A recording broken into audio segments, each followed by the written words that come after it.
Good morning student. आज हम लोग पढ़ेंगे क्लास 10 के लेसन नंबर 1 जय प्रकरण के बारे में हम पढ़ेंगे। इससे पहले मैं आप लोग को अपना इंट्रोडक्शन करा दे रहा हूँ कि मैं शशिपाल चौहान, असिस्टेंट टीचर, बाबा विकास सीनियर सेकेंडरी कॉलेज बिशनपुरा से। तो बायोलॉजी में आज हम लोग जय प्रकरण पढ़ेंगे और आप लोगों से रिक्वेस्ट है प्लीज मेरे चैनल को जरूर सब्सक्राइब करें और लाइक और शेयर जरूर करें।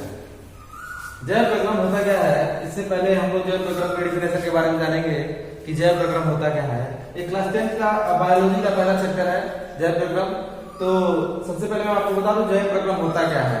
जय प्रक्रम वह क्रिया है जिसमें मेंटेनेंस यानी अनुसरण का कार्य होता है, उसी को जय प्रक्रम कहते हैं। वन लाइनर बताऊंगा आप लोगों को कि जय प्रक्रम की क्रिया के द्वारा ही मेंटेनेंस का कार्य होता है, जिससे शरीर की क्रियात्मक कार्य होती रहती हैं, उसी को जय प्रक्रम कहते हैं। जय प्रक्रम के अंतर्गत देखिए इन सब चीजों का होना अति आवश्यक है। जैसे आपको देखिएगा कि पोषण का होना अति आवश्यक है।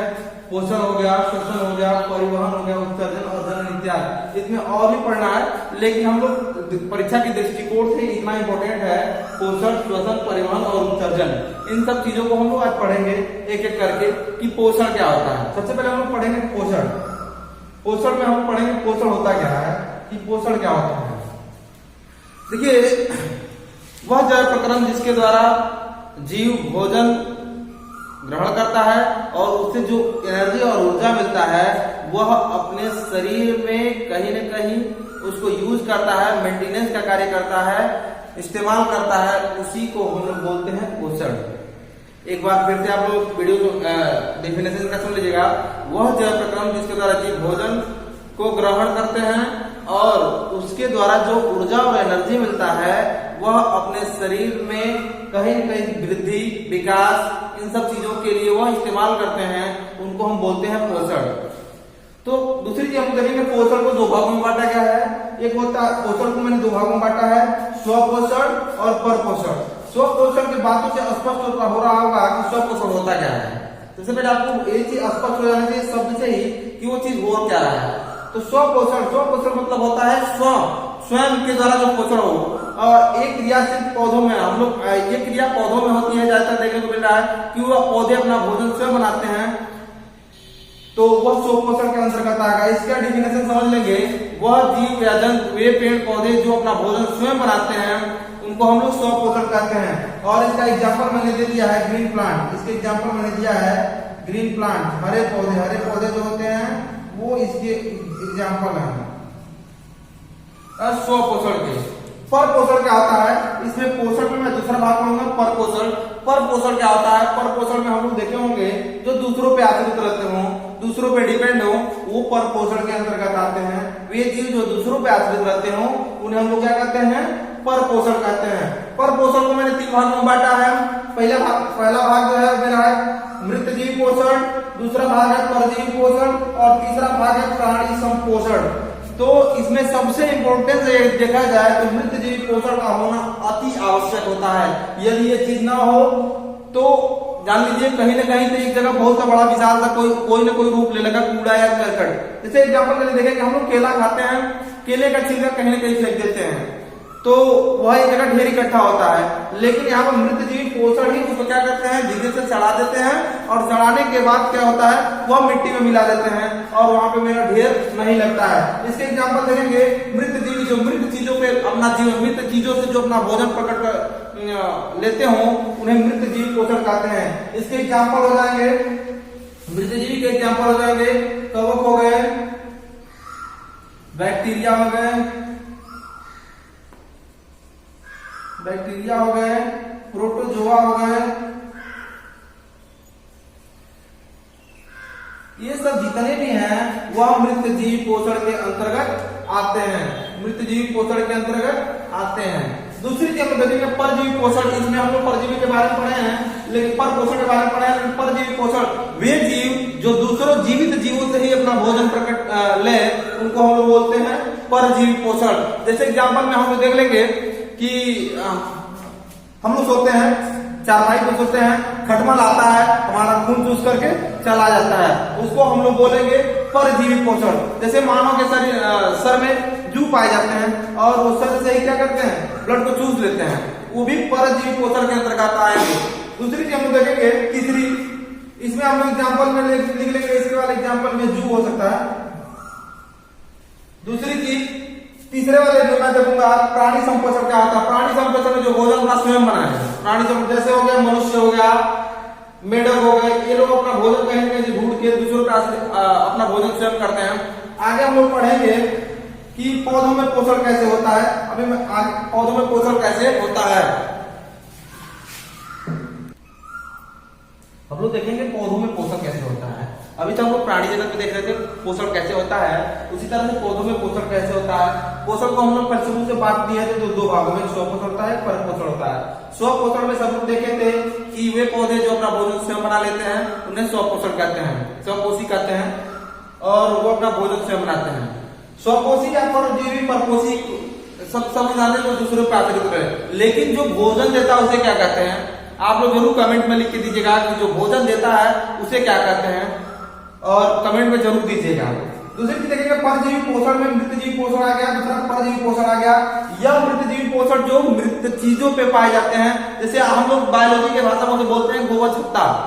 गोबर छत्ता वो होता है जो लकड़ी उकड़ी के जो लकड़ी पे छत्ते के रूप में उग जाता है, उसे गोबर छत्ता कहते हैं। वो मृत जीवों पर ही उगता है, उसे गोबर छत्ता कहते हैं। परजीवी पौधे वे पौधे होते हैं, जैसे कभी कभी देखे होंगे अमरवेल का नाम सुनेंगे, अमरलता भी उसे बोलते हैं। तो वे पौधे जो दूसरों पे आश्रित रहते हैं, और जब भोजन पौधे बनाते हैं, जब पौधे भोजन बनाते हैं तो अमरवेल या जो अमरलता होता है वो क्या करते हैं, उनका भोजन ले लेते हैं। और देखिएगा ये लगभग पीले कलर के होते हैं, पीले कलर के होते हैं। और जब कभी हम लोग हार्बेरियम खुजवाएंगे तो इसमें जरूर दिखाऊंगा अमरवेल क्या होता है। अमरवेल से मैं परिचित कराऊंगा आप सभी लोगों को। दूसरी चीज कि ये अमरवेल हो गया जो पौधों में परजीवी के रूप में पौधे जब भोजन बनाते हैं तो उनका भोजन ये ग्रहण कर लेते हैं। इसके बाद देखेंगे स्व पोषण में संश्लेषण की क्रिया अति आवश्यक चीज होती है। तो संश्लेषण के बारे में जरूर संश्लेषण देखेंगे कि प्रकाश संश्लेषण क्या होता है। प्रकाश संश्लेषण क्या होता है, तो प्रकाश संश्लेषण के बारे में देखेंगे हम लोग।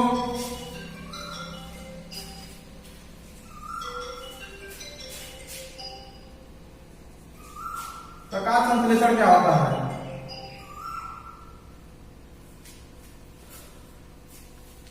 प्रकाश संश्लेषण के बारे में हम लोग देखेंगे। प्रकाश संश्लेषण क्या होता है, तो प्रकाश संश्लेषण की क्रिया में क्या होता है कि वे क्रिया जिस विधि द्वारा पौधे अपना भोजन बनाते हैं उसको हम एक लाइन के रूप में कह सकते हैं, उसी को प्रकाश संश्लेषण कहते हैं। कि जिस क्रिया या जिस विधि द्वारा पौधे अपना भोजन बनाते हैं उस विधि को हम क्या कह सकते हैं, प्रकाश संश्लेषण कह सकते हैं। इस विधि में पौधों के पास कुछ चीजों की आवश्यकता होती है। जैसे मान लीजिए पौधे क्या करते हैं, सूर्य की किरणें जब पौधों पर पड़ती हैं तो क्लोरोफिल की उपस्थिति में कार्बन डाइऑक्साइड और जल मिलकर के ग्लूकोज बनाते हैं। प्रकाश संश्लेषण की क्रिया में CO2 और H2O मिलकर के ग्लूकोज बनाती हैं। यह प्रक्रिया होती है और पौधे भोजन ग्लूकोज के रूप में ही लेते हैं। जैसे आप लिखा हो देखिए, कार्बन डाइऑक्साइड और जल मिलकर के क्या बनाते हैं, और यहाँ पर सनलाइट होना अति आवश्यक है। सूर्य के किरणों, यस और यल का मतलब समझ लीजिए, मतलब होता है सन, यल मतलब हो गया लाइट, मतलब सनलाइट का होना अति आवश्यक है। तो और किस चीज की आवश्यकता है, यहाँ पे क्लोरोफिल की आवश्यकता है। क्लोरोफिल, इन दोनों की उपस्थिति में ही क्या होगा, ग्लूकोज बनेगा। इसमें देखिए बाई प्रोडक्ट के रूप में कुछ मात्रा में ऑक्सीजन प्लस कुछ मात्रा में H2O, ये दोनों मिलकर के ये संरचना करते हैं। ये हाई स्कूल में दिया हुआ है, लेकिन मैं आपको बताऊंगा प्रकाश संश्लेषण की जो क्रिया होती है लगभग 3 चरणों में पूरा होता है। प्रकाश संश्लेषण वाली जो क्रिया होती है वह 3 चरणों में पूरा होती है।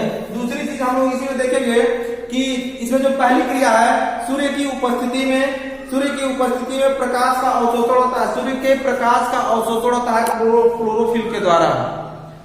सूर्य के प्रकाश का अवशोषण होता है क्लोरोफिल के द्वारा। यह पहली प्रक्रिया हो गई। पहली प्रक्रिया में हो गया सनलाइट का ऑब्जर्वेशन, सूर्य की किरणों का अवशोषण होता है। और इसी में जब देखेंगे कि दूसरी क्रिया में होती है जल के साथ हाइड्रोलाइसिस की क्रिया होती है। जल के साथ किसकी क्रिया होती है बच्चों, जल के साथ हाइड्रोलाइसिस की क्रिया होती है, और जब हाइड्रोलाइसिस की क्रिया होती है तो H अलग आयन बनाते हैं और O अलग हो जाते हैं।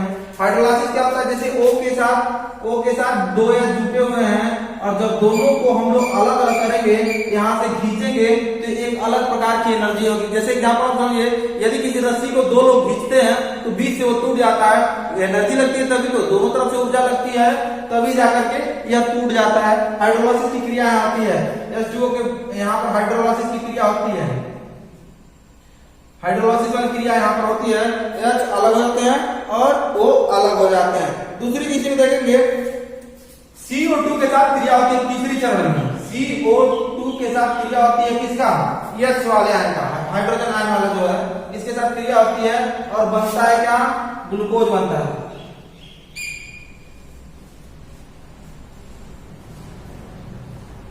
यह चरण पूरा होता है मेरा तीसरा चरण, और इसी के माध्यम से पौधे अपना भोजन ग्रहण करते हैं। दूसरी चीज देखिएगा, जब हाइड्रोजन जो होता है यदि कार्बन डाइऑक्साइड के साथ जुड़ता है तो उसे अवकारक कहते हैं, और अवकारक कहते हैं।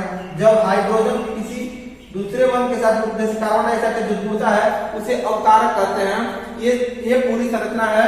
और देखिए कुछ अवयव हैं जो बता दे रहा हूं, इनका होना अति आवश्यक है प्रकाश संश्लेषण की क्रिया में। जैसे हो गया CO2 का होना अति आवश्यक है, कार्बन डाइऑक्साइड गैस का होना अति आवश्यक है, सूर्य की किरणों का होना आवश्यक है, क्लोरोफिल का होना अति आवश्यक है। जैसे आप सभी को पता होगा वायुमंडल में CO2 का मात्रा कितना है, तो बच्चों आप कमेंट में जरूर लिखिएगा।